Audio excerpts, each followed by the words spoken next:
L'éditorial du Figaro. Entre Poutine et Zelensky, un concours de beauté par Philippe Gély.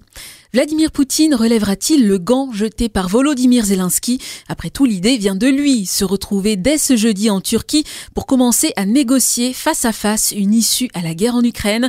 Le chef du Kremlin s'est mis tout seul sous pression en voulant esquiver l'ultimatum des Occidentaux d'observer une trêve inconditionnelle de 30 jours, sauf à subir de nouvelles sanctions.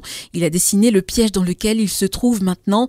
Le président ukrainien l'a pris au mot, promettant de l'attendre à Ankara ou Istanbul du côté de Recep Tayyip Erdogan. Même Donald Trump est prêt à faire un crochet dans sa tournée du Golfe si Poutine consent à se rendre en Turquie.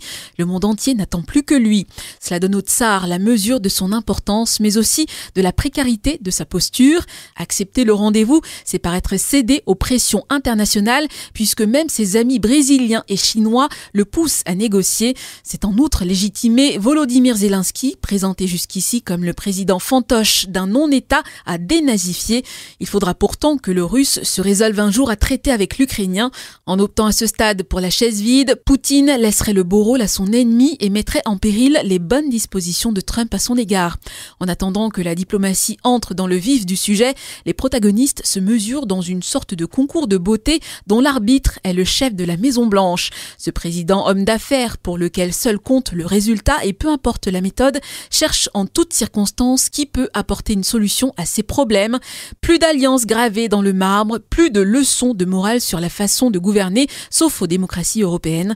Il serre la main du Syrien Ahmed al-Shara qui lui demande de faire pression sur Benyamin Netanyahou pour normaliser leurs relations.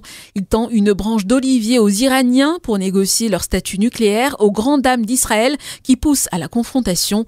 En Ukraine, Zelensky cherche à apparaître comme celui qui veut la paix au détriment de l'insondable Poutine, avec l'espoir d'obtenir à la clé une reprise de l'aide américaine. Mais c'est peut-être rêvé.